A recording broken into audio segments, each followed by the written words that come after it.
Bonsoir à tous, j'espère que ça va, vous avez passé une bonne journée. Merci d'être là pour l'avant-dernière session du coup. Je vais parler pendant encore une minute de conteneurs et de GPU. Alors je sais qu'il y a des gens qui ont eu des confs avant sans GPU, mais dans certains cas, imaginez que vous êtes une start-up, que vous faites des super projets avec du GenAI, que vous avez besoin de générer des superbes belles choses. Sauf qu'à un moment donné, vous faites des calls API vers OpenAI, vers... c'était quoi que tu utilisais Cloud.ai, etc. Mais à un moment donné, il y a la DSI qui vient vous voir, qui dit « Ok, c'est bien sympa, mais nous, on est souverain, on veut nos données chez nous, sur nos serveurs, sur nos clusters, etc. » ou localement. Alors, pour ça, il y a trois possibilités, ce que j'ai entendu un peu la journée. Première possibilité, c'est d'utiliser des Raspberry Pi de Philippe, il faut lui demander. Bon, des fois, ça marche bien, mais quand on veut faire des trucs un peu plus costauds, c'est un peu plus compliqué. Soit vous avez des MacBook Pro, et à ce moment-là, vous shippez votre MacBook en prod. Bon, vous voyez, moi, j'ai pas de MacBook Pro, désolé. Donc, il reste une troisième possibilité, c'est d'utiliser des GPU sur des serveurs partagés. Et pour partager des machines au sein d'applicatifs, on va utiliser des clusters, notamment des clusters Kubernetes. Donc, on va essayer de voir comment s'il y a des développeurs, on va voir qui est développeur dans la salle. Ok, on va dire 2 tiers. Donc l'autre tiers, c'est des ops? Oui, non. Qui est ops? Ouais. Et les autres, faites quoi alors? Donc on va voir comment, vous les devs, vous allez pouvoir accéder au GPU. Qui suis-je pour parler de tout ça? Donc, je m'appelle Rémi, je suis consultant cloud infra chez Accenture. Grosso modo, j'aide les devs à mettre en prod et faire en sorte que ça tourne. Et je suis plutôt spécialisé dans tout ce qui est CNCF Landscape, les outils CNCF et tout ce qui est open source. Je suis d'ailleurs Kubestronaut, donc j'ai 5 certifs Cube qui permettent de me la péter un peu. Par contre, j'ai plus que 4 enfants. À une époque, j'avais autant d'enfants que de certifs. On va s'arrêter là. D'ailleurs, je crois que c'est filmé. Je leur fais un coucou s'ils regardent le live. Allez faire vos devoirs. Vous allez me retrouver sur les réseaux sociaux avec le handle rvercher, de préférence sur Blue Sky. Et avertissement, ce talk n'est pas sponsorisé par NVIDIA. Je fais ça de mon côté parce que je trouve ça plutôt cool. Ce qu'on va traiter, c'est les sujets autour du dev. C'est comment, côté conteneur, quand on fait du dev, on accède à ces conteneurs, côté purement applicatif. Côté Ops, où ça va être un peu plus touffu, comment ça marche, comment on va proposer le GPU aux devs, avec diverses choses. Il y aura un peu de démo. Comme je fais du cube, je suis un YAML engineer, donc il y aura peut-être un peu de YAML plus qu'autre chose. Par contre, ce qu'on ne va pas traiter, c'est quel GPU utiliser, quel cloud provider utiliser. Je sais que je vais en fâcher quelques-uns là dans l'assemblée. Et puis, voilà, savoir faire utiliser les modèles de diffusion, les générateurs de prompt. Vous allez voir que je suis un très mauvais développeur et un très mauvais prompteur. Je ne suis pas un prompt engineer. Voilà, je vous connais. Côté dev, comment ça se passe? Alors, je vais me faire des ennemis, déjà. C'est facile. Alors, moi, j'ai une boîte qui a des développeurs Python, qui vont utiliser Stable Diffusion pour récupérer des modèles. Et en fait, il suffit juste ici de faire un pipe to CUDA. Donc CUDA, c'est une espèce de librairie framework, plein de choses, qui va discuter aux cartes graphiques NVIDIA. Et voilà, c'est tout. Enfin, c'est presque tout. Pour les gens qui font qui bossent sur MacBook Pro, vous mettez ici MPS et ça marche pareil. On verra dans l'environnement de démo, on est sur des applications Python avec du Streamlit, du PyTorch, des diffuseurs et Stable Diffusion. Si vous voulez avoir des bonnes connaissances en Python, alors ce n'est pas la bonne salle, il y a une autre conf en même temps sur Python, et c'est là qu'il fallait aller. Côté Ops, c'est presque pareil, il faut un cluster cube et un nœud avec du GPU. Voilà, merci. Bon, dans l'environnement de démo, on est sur du cluster OVH. Je ne sais pas s'il y a des gens d'OVH dans la salle, mais merci pour eux, parce que merci à eux, ils m'offrent des crédits pour pouvoir tester ça. Et j'ai un nœud GPU avec une carte H100, parce que je le veux bien. C'est parti pour la première démo. Donc on a dit, j'ai ici, vous voyez bien, au fond? Ouais, c'est bon. Donc j'ai un cluster que j'ai provisionné, là, il y a 7 heures, j'ai une H100 qui tourne, avec 2 autres machines classiques, etc. On voit sur ce nœud, pour l'instant, il n'y a pas grand-chose, juste le strict minimum, donc on est bon. Ce que je vais faire, c'est que je vais déployer ma première application. Comme on est au DevFest Toulouse et qu'il y a toujours un running gag autour des chocolatines, je vais montrer un peu le code. Donc on a une application qui fait du Streamlit avec des diffuseurs. On va récupérer un modèle de données sur GintFace. Et en fait, on va générer, j'ai mes devs qui ont fait une super application qui vont générer des chocolatines. Donc on va choisir le nombre de barres de chocolat, quel type de cuisson on veut, etc. Donc on a quelque part le pipe Tookila qui est là. Je déploie ça parce que mes DevOps engineers, je sais que DevOps n'est pas un métier, mais je le dis quand même. Je déploie ça avec un déploiement. Mes développeurs ils m'ont dit, ouais, bah, vas-y, enfin mes DevOps ils m'ont dit, il faut que ça se tourne sur le nœud GPU, là, donc bah, c'est marqué là. Je déploie l'appli. On va attendre que ça démarre. Alors j'ai déjà pré-poulé l'image parce que, bon, en développeur que je suis, c'est une image Docker qui fait 4 gigas pour faire générer des images de chocolatine, on est pas mal. Voilà, c'est bon, ça tourne. On voit que mon pod, il est là, il est bien normalement sur... alors je ne sais plus où est-ce qu'on voit, mais si je vais ici, sur ce pod-là, il tourne bien sur mon nœud où j'ai du GPU, tout va bien.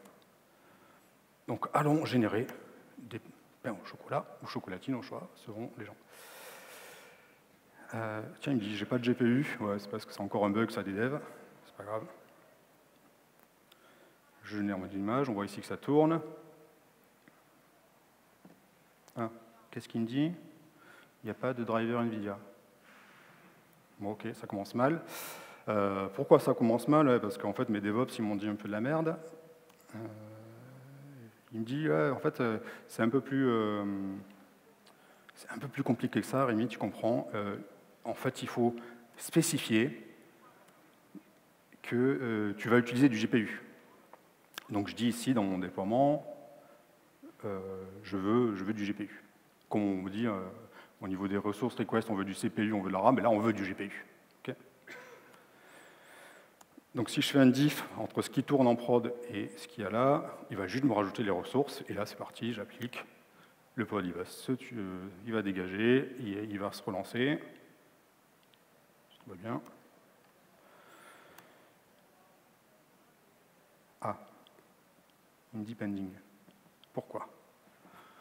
C'est encore les DevOps qui m'ont dit n'importe quoi. Pourquoi ça ne marche pas? Parce qu'en fait, jamais mon nœud m'a dit qu'il avait du GPU à disposition. Il y a un GPU en effet sur le nœud, mais à un moment donné, il m'a dit, bah ouais, si, tu peux utiliser du GPU.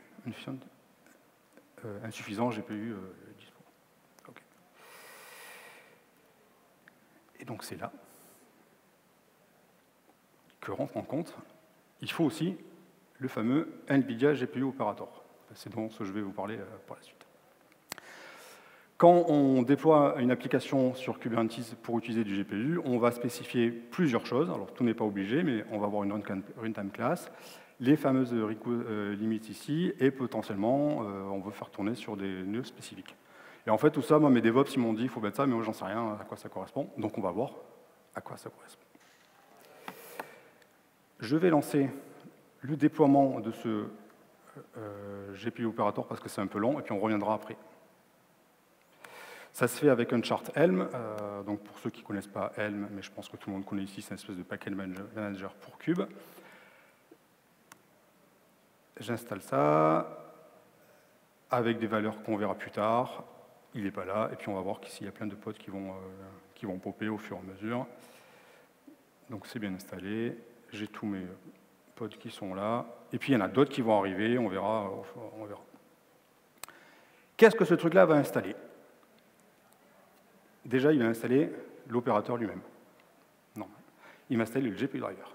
Il va installer le Container Toolkit, le Kubernetes Device Plugin, le GPU Feature Discovery, le MIG Manager, le DCGM Exporter, et plein de trucs, mais on n'a pas le temps encore en minute de tout voir. Okay. Et donc, on va voir maintenant un peu, à chaque fois, qu'est-ce qui est... Si on fait, il y avait un bon article de Jim Angel qui explique tout ça, et en fait, tous ces composants-là, ça va discuter de la couche basse vraiment host jusqu'à l'application. Donc le premier, c'est le GPU Operator. Le GPU Operator, qu'est-ce qu'il fait en fait? Pour ceux qui ne connaissent pas les opérateurs, ça va être une application qui va tourner au sein d'un cluster. Il va regarder des ressources particulières, et il va faire des actions en fonction de ce qu'il y a dans ces ressources-là. Ici, on a une custom resource NVIDIA Cluster Policies et qui va décrire justement comment on va configurer les drivers, les container device interface, tous ces trucs-là, etc. C'est la première chose. Donc une fois que tout ça est décrit, on va installer l'ensemble des composants. Premier composant, ça va être le driver. Donc là, on est sur un daemon set. Donc pour ceux qui ne connaissent pas les daemon set, c'est un pod qui va tourner sur un nœud à chaque fois. Donc là, ça va être sur les nœuds qui ont du GPU. Et ce qu'il va faire, c'est qu'il va aller compiler le driver NVIDIA et charger sur le canal le module NVIDIA. Donc pour les vieux de la veille qui sont devant, ça nous rappelle des bons souvenirs quand on faisait des make menu config, qu'on chargeait les kernels, etc. Ou pour ceux qui s'amusaient à jouer à Counter-Strike sur Linux à une époque, voilà, qu'il fallait charger les drivers NVIDIA, mais ça fait exactement la même chose. Actuellement, c'est la version 550.90.07. Je ne sais pas s'il y a des failles XZ dedans, j'en sais rien. Cela dit, c'est quelque chose qu'on peut définir dans les cluster policy, on peut charger les versions. Ce qui est intéressant, c'est qu'on peut aussi utiliser des drivers précompilés, parce que là, c'est quand même long au démarrage. Les daemon set charge, il va récupérer les drivers, il va compiler, etc. Donc à chaque fois qu'on redémarre, qu'on repop un node, ça peut être un peu long. Donc il est possible d'avoir des drivers précompilés. Il est possible aussi, avec une CRD spécifique qui est NVIDIA Driver, d'utiliser plusieurs drivers en fonction des nœuds. On a des différentes cartes, on a différents workloads spécifiques. On peut dire, tel nœud, on a tel driver, etc. Je vous invite, vous verrez au fur et à mesure, je fais pas mal de liens vers d'autres vidéos ou articles qui vont plus en détail. Donc je vous invite là à aller voir Enable GPU Acceleration without worrying about managing device driver. Autre point, ça va être le Container Toolkit. Donc là, j'ai mon driver qui tourne. Ce que j'ai oublié de dire, pour le niveau du driver, vous n'êtes pas obligé de l'installer. Si jamais vous avez des nœuds sur lesquels vous avez déjà le driver pré-installé par vos équipes Ops qui sont super sympas, utilisez-le. Voilà, ça vous fait gagner du temps. Ou si vous avez des AMI déjà prédéfinis, ça marche aussi. Là, on passe au niveau dessus, c'est le Container Toolkit. C'est que j'ai mon GPU, le driver qui discute avec le GPU, et maintenant, il faut un truc qui puisse parler avec le driver. Donc c'est le fameux Container Toolkit. Là, ce qu'il va faire, c'est que c'est toujours un daemon set qui va aller configurer un container runtime pour dire au conteneur, utilise cette container runtime-là, NVIDIA, pour justement aller utiliser le GPU. Et donc ça définit une runtime class particulière, NVIDIA. Alors ça fait plein de trucs, ce truc, c'est un peu dégoûtant, pour ne pas dire autre chose. Ça va patcher, pareil, ça va monter le volume du nœud, ça va patcher le fichier container.d, ça va redémarrer plein de trucs. C'est un peu sale, mais ça marche. Je vous ai mis un screenshot là qui est un peu sale, je suis désolé, mais ça fait un peu tout ça là. Ça fait des pré-hooks, ça fait des montages de volume, ça fait des trucs, c'est un peu moche. Mais ça marche. Et c'est ce qui permet de, quand on déploie des applications qu'on dit je veux une runtime class name de type NVIDIA, c'est ce container toolkit-là qui fait le travail. Quand on l'installe sur des nœuds GPU, ça sera la runtime class par défaut, donc on n'est pas obligé sur des nœuds GPU de la définir. On monte d'un cran, donc là, les conteneurs, ils vont pouvoir utiliser des GPU, mais maintenant, il faut dire à Kubernetes, OK, comment je vais scheduler ces pods sur des nœuds qui ont du GPU? Et c'est là où vient le Kubernetes Device Plugin.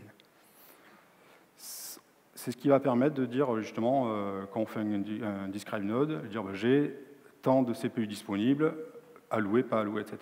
Ça va permettre aussi de suivre l'état de santé du nœud, donc sur la partie CPU ou RAM, pour dire je suis en limite, je vais dégager des pods, etc. Il y a à peu près la même chose côté GPU. Et ça permet aussi de faire du partage de GPU, on y viendra plus tard. Je vous invite à voir les concepts des Kubernetes Device Plugin qui expliquent ça. Un autre schéma récupéré d'Internet qui explique tout ça, donc c'est aussi un peu sale. On a le device plugin là qui parle avec le GPU, qui va avertir le kubelet, qui va avertir l'API pour dire coucou, je suis là, j'ai du GPU, combien j'en ai. Et quand vous allez popper votre pod, il va demander avec qui a du GPU, quel nœud, etc. Et c'est comme ça que ça va fonctionner. Qui ensuite va aller choper le container runtime qu'on a vu avant, etc. Sympa. C'est bon, vous suivez là, pour l'instant? Ça pique pas trop, heureusement il y a l'apéro après. Et donc le device plugin, c'est ce qui va permettre justement ici, dans mon déploiement, de dire je veux un GPU. Donc là, on a déjà répondu à 2 questions. Pareil, il y a des super confs qui sont là-dessus. Si je reviens, je ne vais pas revenir sur le slide d'avant, mais on a vu que c'était un peu compliqué, les device interface, etc. Ça patch un peu tout dans tous les sens. Il y a une initiative qui est le Container Device Interface, qui permet justement de rendre ça un peu plus propre. Alors pour ceux qui font du cube, on a la gestion par des volumes persistants et les persistants de claim.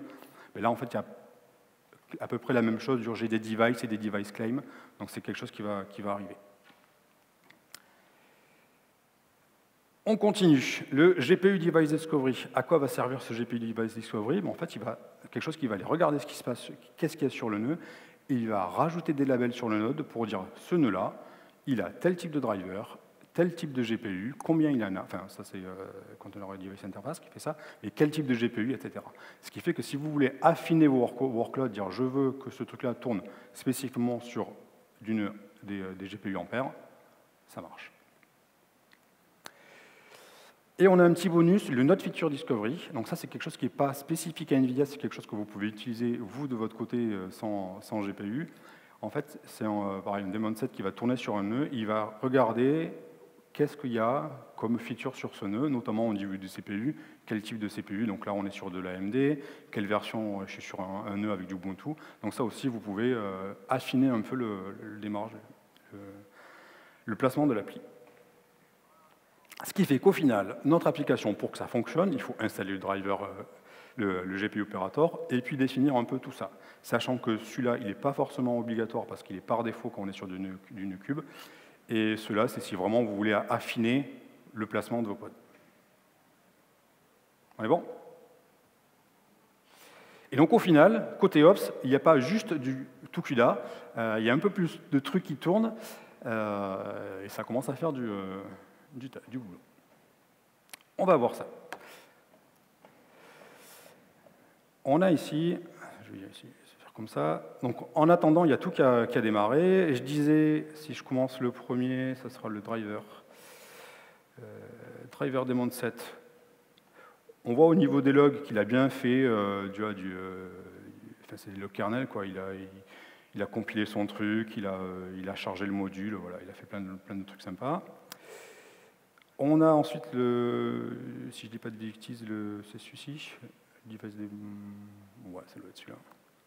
Non, c'est pas celui-là. Il y en a un que je ne vois plus, mais qui a fait qui a patché le Container Toolkit, voilà. Alors c'est moche. Mais on a plus haut, en fait, c'est celui-ci qui va aller patcher le runtime au niveau du host, etc. Donc si je me log sur le pod, on a ici la commande NVIDIA SMI qui peut me dire, OK, j'ai bien mon GPU qui est bien dispo, etc. Donc voilà, ça a bien chargé le driver et tout ce qui va bien. Et on a vu ici que, magiquement, mon application a démarré et elle tourne. Parce qu'elle a pu être schedulée. Hop.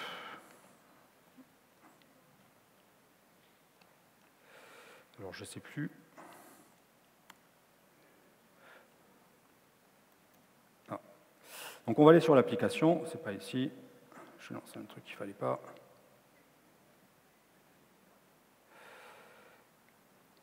Voilà. Donc, si je relance l'application, normalement, on va pouvoir générer enfin des chocolatines. Alors, c'est un peu long. Et je pense que c'est un peu comme Philippe disait au démarrage, le temps qui charge un peu toutes les données, ça prend du temps. Donc on le voit ici qui load. Si en attendant, je vais sur une DSMI, hop. on voit là que l'application étant bien en train de tourner, elle utilise bien le GPU, donc c'est plutôt cool. Si je reviens sur les logs, c'est toujours en train de charger, donc c'est un peu long en effet.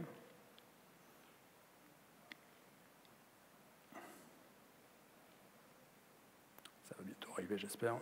Je n'ai pas calculé le temps que ça prend, mais c'est assez long. Sachant que ça le fait toujours au premier démarrage, après c'est un peu plus rapide. Allez. Ah, ça y est. Ça va arriver. J'ai ma super chocolatine qui est là. Voilà. Merci. On peut s'applaudir. Alors, belle remarque du public qui dit c'est du pain au chocolat. Pourquoi c'est un pain au chocolat? Parce que le modèle, il ne parle pas très bien français, il ne parle pas très bien toulousain, et donc en fait, le prompt, c'est bien un pain au chocolat. Voilà. Donc tu avais l'œil. Bon, ça c'est cool, j'ai mon application qui tourne, j'ai cramé plein d'arbres pour générer une image de chocolatine, sauf que j'ai une deuxième équipe qui me dit « Ok, le truc ça marche vachement bien, on va déployer une deuxième application, on a un nœud H100, on va l'utiliser à fond parce que bon, payer plusieurs milliers d'euros par mois pour juste générer ces images, c'est dommage, on va essayer de générer d'autres images, donc on va déployer une deuxième application. »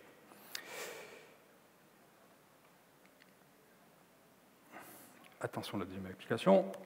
C'est pas ici, c'est ici. Application qui va s'appeler, attention les yeux, pêche à hibou. Donc pour les gens du coin, qu'est-ce qu'il y a à pêche à hibou? On va voir ce qu'il y a. Sauf que là, bah pareil, ça ne se déploie pas. C'est dommage, on n'aura pas les images de pêche à hibou. Pourquoi ça ne se déploie pas? Ben, j'ai pas de GPU dispo. Pourquoi j'ai pas de GPU dispo? Parce que c'est mon application chocolatine qui prend tout le GPU. Et ça, c'est bête. C'est dommage. Et justement, comment on va faire? Comment on va faire? Là, on a bien un GPU qui est utilisé et que je ne peux pas faire grand-chose avec. On va passer à la deuxième partie de la présentation, qui est comment je fais pour avoir plus de 2 applications sur un nœud GPU. Et c'est là où vient le fameux GPU sharing, GPU concurrency. Il y a plusieurs méthodes de faire. On va parler surtout et assez vite des 3 au milieu. Celui à gauche, c'est vraiment quand on est sur une application qui veut accéder à plusieurs GPU, etc. Donc là, on n'est pas dans ce cas-là. On a plusieurs applications qui essayent d'accéder à un GPU. Celui de tout à droite, c'est quand on fait de la virtualisation de GPU. Alors là, on est sur le parti, enfin, quand on a des VM, des choses comme ça. Là, dans le cas des conteneurs, on va travailler sur les 3 du milieu. Le premier, le plus simple, ça va être le time slicing. Time slicing, on va découper le GPU en slots de temps. Et donc, chaque application aura, pendant un certain temps, le temps de faire du calcul GPU. Donc, c'est facile à mettre en place. Par contre, c'est un peu dangereux parce qu'il n'y a pas de gestion de mémoire, etc. Donc, premier arrivé, premier servi. Et puis, il y a beaucoup de context switching. Si jamais vous avez des calculs à faire, etc., en fait, ça va commencer, et puis ça va attendre, et puis ça va... Et puis, entre-temps, la mémoire va être utilisée, ça va péter. Bon, ça marche, mais attention à ça. Pour configurer ça, on a vu tout à l'heure que je déployais avec un chart Helm. Alors, ça, en fait, l'opérateur permet de faire ça avec une config map. On va générer une config map qui s'appelle time slicing party de config, dans lequel on va dire, au niveau du sharing, on va faire du time slicing, et on va diviser en 4. Ce qui fait que côté applicatif, on va dire je veux un GPU, mais réellement, en fait, on n'aura qu'un quart de GPU. Après, il y a plein d'options pour dire, en fait, tu n'apportes que 1 et pas 2 sur 4, etc., etc. Donc côté dev, ça sera transparent pour vous. Sauf que ça ne va pas aller très vite. Quand je ferai un describe node, du coup, on va bien me dire, attention, là, ton produit, c'est bien quelque chose qui a été splitté, et tu en as 4, et par contre, en effet, tu peux faire tourner 4 applications. Ça, c'est le premier point. Ce que je disais, c'est que si je fais tourner les 2 applications en même temps, là, j'ai fait le test, il y en a une qui se fait plaisir, et la deuxième qui dit, attends, j'ai plus trop de place, et paf, out of memory, merci, au revoir. Donc, si jamais vous êtes dans ce cas-là, faites attention à bien gérer la RAM. Deuxième possibilité, c'est faire du multiprocess service, donc du MPS, et en fait, là, ça va être un partitionnement logique. il va y avoir une espèce de serveur proxy entre votre GPU et votre application qui va, lui, s'occuper de découper proprement le GPU en plusieurs partitions logiques. C'est quelque chose qui est expérimental au niveau du GPU Operator, donc ça marche, mais moi je ne le mettrai pas en prod pour l'instant. Mais ça peut répondre aux problèmes de context switching, etc. Sachant que quand j'ai testé de mon côté, il y avait des problèmes au niveau de la librairie PyTorch qui sortait des erreurs que je n'ai pas trop compris, donc je ne suis pas allé plus loin que ça. Par contre, si vous voulez l'activer, c'est pareil, ça se fait soit au niveau du chart-helm, vous déployez ça avec les values qui vont bien, que j'ai dit je veux du GPU sharing, et puis en mode MPS, et puis voilà. Le dernier, le un peu plus costaud, ça sera le multi-instance GPU, le MIG. Là, ça va être vraiment au niveau hardware du GPU, le GPU est en capacité lui-même de se découper en plusieurs unités de compute et unités de mémoire. Et ce qui est intéressant, c'est qu'on peut faire plusieurs cas particuliers. On aura au maximum 7 unités de compute, et après, la RAM, ça dépend. En fait, on peut mixer, dire je veux une application qui a besoin de 4 unités de compute, une qui a besoin de temps, etc. Par contre, c'est disponible que sur des machines qui sont un peu velues, notamment sur des H100, H100. Donc il faut mettre la main à la pâte. Donc si, comme certains de mes collègues démarrent sur des environnements avec des petites cartes GPU, ça ne marchera pas, et que vous voulez quand même faire du split parce que vous faites des petites démos, il faudra faire soit du MPS, soit du time slicing. Et on a le NVIDIA MIG Manager, c'est notre composant qui permet de gérer tout ça. Pour l'activer, là, c'est plus simple, parce qu'en fait, c'est le MIG Manager qui va auto-gérer pour vous. On va dire, il y a deux possibilités de stratégie, soit single pour dire c'est tout le monde la même stratégie, soit on peut mixer pour dire toi, tel nœud, tu vas utiliser telle stratégie. Les stratégies, c'est comment on va splitter les unités de compute, etc. Donc là, une stratégie, je crois que c'est celle-ci, la 4G 20 Go, c'est qu'on va dire, sur mon device, j'ai 4 unités de compute et 20 Go de... c'est de la DRAM, ça, je crois. Enfin, comment ça s'appelle là. Donc le MIG Manager, on l'a vu. Et la question, c'est qu'est-ce qu'il faut utiliser comme stratégie. Là-dessus, c'est un peu, ça dépend de vos cas d'usage. À titre personnel, si vous avez du MIG et des cartes qui le permettent, allez-y, ça marche plutôt bien. Après, entre le time slicing et le MPS, moi j'ai eu des soucis côté MPS au niveau des librairies Python, qui fait que des fois ça ne marche pas trop. Et j'ai aussi des soucis côté time slicing où c'était trop découpé, en fait, des applications, elles disaient ça ne marche pas. Toujours pour aller plus loin, il y a un truc qui s'appelle DRA, Dynamic Resource Allocation, qui vous permet de... Enfin, il y a des projets pour faire que ce genre de choses-là soit plus propre. On y va? On essaie de déployer notre deuxième application? Allez, on y va. On y croit. Alors, je vais lancer... Donc, ce qu'on va faire, c'est que je vous ai dit, quand j'ai déployé l'opérateur, j'ai mis des petites valeurs particulières. Là, j'ai dit que j'allais activer le mode mix du MIG. Donc, en fait, mon nœud permet déjà de faire du MIG, mais je ne vous l'ai pas dit. Et en fait, ce qu'il faut faire pour activer ça, première chose, côté Ops, il faut éteindre tous les pods qui ont du GPU, sinon, en fait, le nœud ne pourra pas modifier sa configuration. Donc, c'est des choses que vous faites au démarrage d'un projet et pas pendant la vie du projet, ce genre de truc, c'est à éviter. Et pour activer un type de profil, c'est assez simple, il suffit juste de rajouter un label au nœud pour dire ce nœud-là, il va faire du configuration all 3G 40 Go. Donc, en fait, on va diviser par soit de 3 CPU, GPU, VGPU, enfin, unité de compute, on va y arriver. Quand je fais ça, je ne sais pas si on a vu ici, mais il y a des trucs qui se terminent. Il se passe des trucs, et en fait, c'est l'opérateur qui a détecté qu'il y avait des changements, il y a le label qui a changé, donc il y a des trucs qui vont se reconfigurer.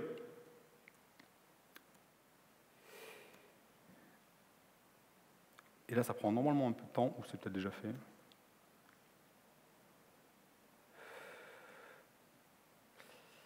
Et ce qui va se passer, c'est qu'au bout d'un moment, le temps que tout ça arrive, voilà, on voit ici qu'il se passe des trucs. C'est que pour le moment, ici, je pouvais faire que allouer du GPU. Voilà, je n'ai plus. Mais au bout d'un moment, normalement, si je reviens là, node,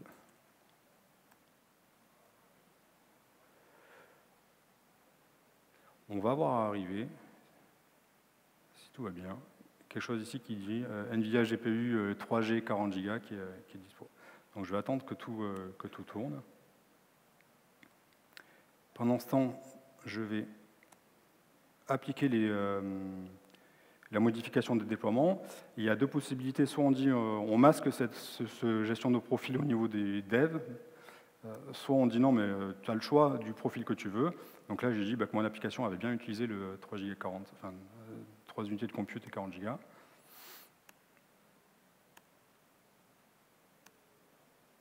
Pareil pour Pechaboo.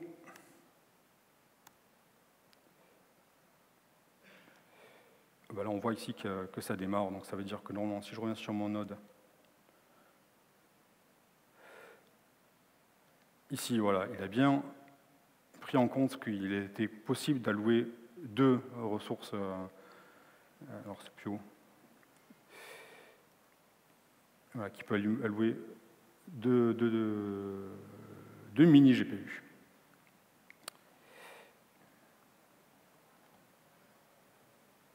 Et donc si je reviens sur l'ensemble des pods, donc on a bien Pechaboo et Chocolatine qui tournent. Alors Chocolatine, vous le connaissez. Pechaboo, vous le connaissez moins. On va le mettre comme ça. Et donc là, on va générer des sangliers, on va dire le nombre de défenses qu'ils veulent, et est-ce qu'on fait des plutôt sangliers gentils ou très en colère. Et puis là, on va lancer le truc. Comme tout à l'heure, quand on a redéployé l'application, c'est un peu lent, mais ça va marcher au bout d'un moment. Si en attendant, je reviens sur... je vais faire comme ça. Je reviens sur le driver. Il est où le driver? Hop. NVIDIA SIMI. On voit bien qu'on a nos deux GPU, virtual GPU, enfin, mini GPU. Et ici, on a bien nos deux applications qui tournent sur le premier GPU, sur le deuxième mini GPU, et au moins chacun fait sa vie tranquillement. Si on revient sur cette application, c'est pas encore fait, sur celle-ci non plus, ça va arriver. On attend un peu.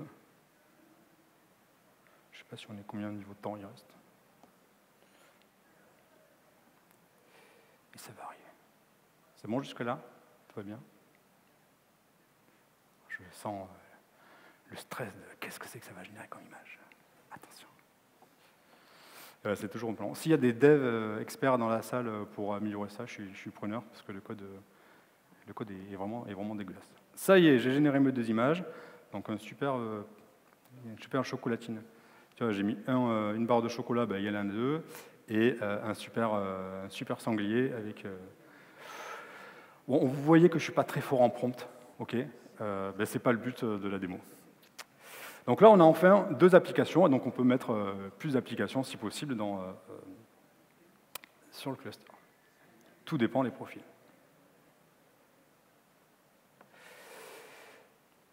Dernier point, enfin avant-dernier point, je suis Ops, donc je mets des applications en prod, et une application en prod qui n'est pas monitorée, c'est pas une application en prod. Donc le dernier composant que je vous montre, ça va aller assez vite, c'est le DCGM Exporter. En fait, c'est une application qui va exposer des métriques GPU pour être intégrée à Prometheus, à ce que vous voulez. Ces gens qui font du Victoria Matrix ici, ça marche aussi. Et donc, vous pouvez aller directement sur DevFest Toulouse. Et là, on va voir le beau dashboard qui dit... alors, peut-être que ça ne va pas très bien marcher, parce que le dashboard n'est pas top, mais c'est pas grave. Voilà, on voit que là, j'ai bien, à un moment donné, généré avec deux GPU, la température, il fait chaud, ça a généré un peu de watts, donc on a bien cramé des arbres, ça fait plaisir. Et puis voilà, ici il y a eu du framework, de la mémoire utilisée. Donc si je relance des applications, ici, la génération d'images, je dis, tiens, j'ai ça, des pains au chocolat, des chocolatines cramées, ça devrait aller un peu plus vite, mais ça va marcher. Voilà. Bon. Voilà, c'est artistique. Voilà.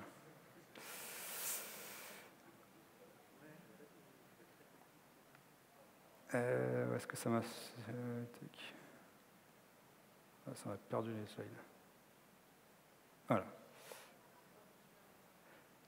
Dernier point bonus, on a vu là aujourd'hui que j'ai déployé sur un cluster chez OVH. Vous allez dire, c'est facile. Alors l'avantage des clusters OVH, c'est qu'il n'y a pas grand-chose à installer dessus, donc c'est presque comme à la maison. L'inconvénient, c'est qu'il n'y a pas grand-chose à installer dessus. Et je me suis dit, comment on fait sur d'autres clusters, ou si vous voulez faire, si vous avez du on-prem, etc., c'est pas beaucoup plus compliqué. Celui qui te son épingle du jeu, c'est des gens chez Google Cloud. Avec GCP, en fait, il y a des options qui vont bien pour dire je veux déployer avec un type d'accélérateur GPU, et vous dites combien vous en voulez, vous dites la stratégie de sharing que vous voulez, etc. etc. Donc là, GCP fait ça pour vous, c'est plutôt cool. Pour les autres, c'est un peu vous débrouillez. Alors, Amazon et Azure, ils proposent des images AMI avec qui sont optimisées GPU, dans le sens où il y a déjà le driver de déployer potentiellement. Par contre, il y a toujours des petits trucs à installer derrière. C'est vraiment le device plugin. D'ailleurs, NVIDIA, dans sa doc, préconise plutôt de rien installer et que ce soit NVIDIA qui gère tout, enfin l'opérateur qui gère tout, pour être sûr de pouvoir faire les montées de version, les choses comme ça, indépendamment. Sauf le cas forcément du driver, où là c'est lent à démarrer si je redémarre mon nœud. Petit point bonus sur Scaleway. Scaleway, quand vous déployez des nodes pool avec du GPU, en fait, il a déjà intégré l'opérateur là-dessus. Donc tout ce que je vous ai montré là, vous n'avez pas à le faire. Je crois qu'on en a terminé, il reste encore un peu de temps, mais c'est bon. Tout ce que je vous ai expliqué là, vous avez les slides disponibles. Le code de démo des superbes applications Peshabo et Chocolatine et les scripts de déploiement sont disponibles ici. Si vous voulez faire des pull requests, n'hésitez pas. Vous avez aussi tous les liens que je vous ai mis sur d'où est-ce que j'ai cherché cette information. Et j'ai même fait une playlist YouTube, si jamais vous vous ennuyez le soir et qu'il n'y a rien sur Netflix, qui parle de tout ça. J'en ai terminé. Je vous remercie. J'espère que c'est un peu plus clair pour les développeurs de comment ça marche le GPU. Et puis, s'il y a des questions, peut-être qu'on a un peu de temps. Ou sinon, bonne soirée. Et vous avez le QR code ici pour l'open feedback, si besoin.